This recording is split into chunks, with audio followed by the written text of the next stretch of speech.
How attitudes affect leadership. Values help determine the attitudes leaders have about themselves and about their followers. An attitude is an evaluation, either positive or negative, about people, events, or things. A leader's attitudes towards followers influence how he or she relates to people. Even leaders' style is based on, to some extent, on attitudes about human nature in general, ideas and feelings about what motivates people, whether people are basically honest and trustworthy, and the extent to which people can grow and change. One theory developed to explain differences in a style was developed by Douglas MacGregor, based on his experiences as a manager and consultant and his training as a psychologist. MacGregor identified two sets of assumptions about human nature called Theory X and Theory Y, which represents two different sets of attitudes about how to interact and influence subordinates. In general, Theory X reflects the assumption that people are basically lazy and not motivated to work, and that they have a natural tendency to avoid responsibility. Thus, a supervisor who subscribes to the assumptions of Theory X has the attitude that people must be coerced, controlled, directed, or threatened to get them to put forth their best effort. Theory Y, on the other hand, is based on assumptions that people do not inherently dislike work and will commit themselves willingly to work that they care about. A leader who subscribes to the assumptions of Theory Y does not believe that people have to be coerced and controlled in order to perform effectively. These leaders are more often people-oriented and concerned with relationships, although some Theory Y leaders can be task or production-oriented. MacGregor believed Theory Y to be more realistic and productive approach for viewing subordinates and shaping leaders' attitudes. Social perceptions and attribution theory. Perception means the process people use to make sense out of their surroundings by selecting, organizing, and interpreting information. Values and attitudes affect perceptions and vice versa. For example, a leader who greatly values ambition and career success may perceive a problem or a subordinate's mistake as an impediment to her own success, whereas a leader who values helpfulness and obedience might see it as a chance to help a subordinate improve or grow. Because of individual differences in attitudes, personality, values, interests, and experiences, people often see the same thing in different ways. Of particular concern for leaders are perceptual distortions. That's errors in perceptual judgment that arise from inaccuracies in perception. Leaders who recognize these perceptual distortions can better adjust their perceptions to more closely match objective reality. Stereotyping is the tendency to assign an individual to a group or broad category, for example, female, black, elderly, or male, white, disabled, and then to attribute generalizations about the group to the individual. Stereotyping prevents people from truly knowing how they classify in this way. The halo effect occurs when the perceiver develops an overall impression of a person or situation based on one characteristic, either favorable or unfavorable. The halo effect can play a significant role in performance appraisal. Perceptual defense. Projection is the tendency of perceivers to see their own personal traits in other people. That is, they project their own needs, feelings, values, and attitudes into the judgment of others. A leader who is an achievement-oriented might assume that subordinates are as well. Perceptual defense is the tendency of perceivers to protect against ideas, objects, or people that are threatening. In essence, people develop blind spots in the perceptual process so that negative sensory data does not hurt them.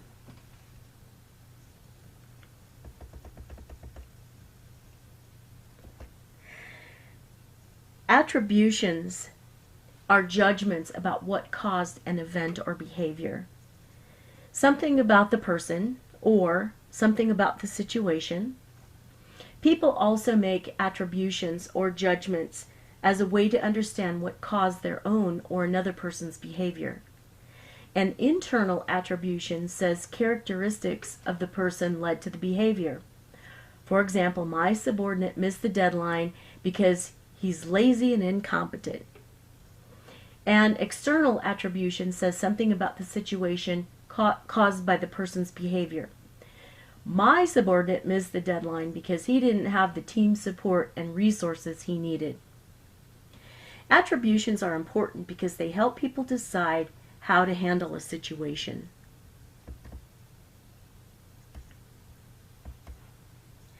Attributions.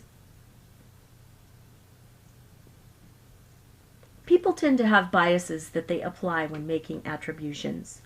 When evaluating others, many underestimate the influence of external factors and overestimate the influence of internal factors. This tendency is called the fundamental attribution error.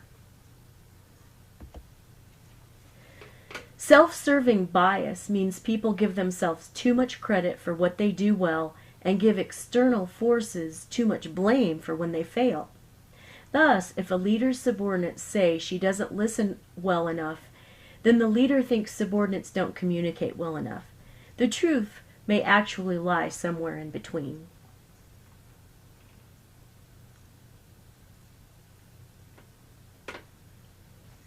As a top leader of his family's California company, Emerald Packaging, a maker of plastic bags for the food industry, Kelly thought of himself as indispensable. When Emerald began to falter, Kelly blamed it on his manager's resistance to new ideas that could keep the business thriving. He thought everyone needed to change except him. For some time, Kelly's leadership approach was to reprimand and complain. Then he decided to look at things in a different way. Was it really all his manager's fault? Realizing that everyone was under stress from several years of rapid growth, Kelly hired a pack of new managers to reinforce his exhausted troops. Surprisingly, though, things just seemed to get worse. Kelly had to face the hard truth. Rather than being the one person in the organization who didn't need to change, as Kelly had previously thought, he realized he was a big part of the problem. Kelly sought consultants and classes to help boost his people skills. He began meeting regularly with veteran managers and new hires and implemented changes that successfully united the two groups into a cohesive team. Then Kelly did something radical.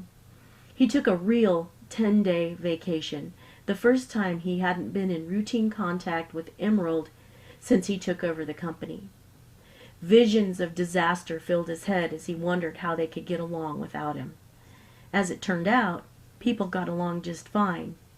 Crisis got solved, production continued, and customers didn't even seem to notice he was gone.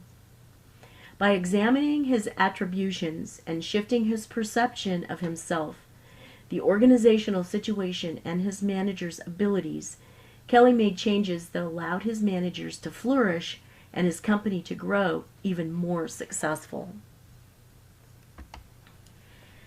Cognitive style refers to how a person perceives, processes, interprets, and uses information. When we talk about cognitive differences, we are referring to varying approaches to perceiving and assimilating data, making decisions, solving problems, and relating to others. Cognitive approaches are preferences that are not necessarily rigid, but most people have only a few preferred habits of thought. One of the most widely recognized cognitive differences is between what we call left brain versus right brain thinking.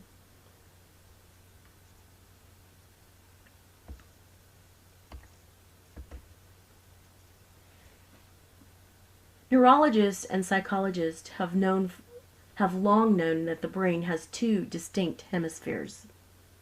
Furthermore, science has shown that the left hemisphere of the brain controls movement on the body's right side, and the right hemisphere controls movement on the left. The left hemisphere is associated with logical, analytical thinking and a linear approach to problem solving, whereas the right hemisphere is associated with creative, intuitive, values-based thought processes. Although the concept of left brain versus right brain thinking is not entirely accurate psychologically, not all processes associated with left brain thinking are located in the left hemisphere and vice versa. This concept provides a powerful metaphor for two very different ways of thinking and decision making. It is also important to remember that everyone uses both left-brained and right-brained thinking, but to varying degrees. More recently, these ideas have been broadened into what is called the whole brain concept. Ned Herman began developing this concept of the whole brain thinking while he was a manager at GE in the late 1970s, and has expanded it through many years of research with thousands of individuals and organizations. The whole brain approach considers not only a person's preference for right brain versus left brain thinking, but also for conceptual versus experiential thinking. Herman's whole brain model identifies four quadrants of the brain that are related to different thinking styles.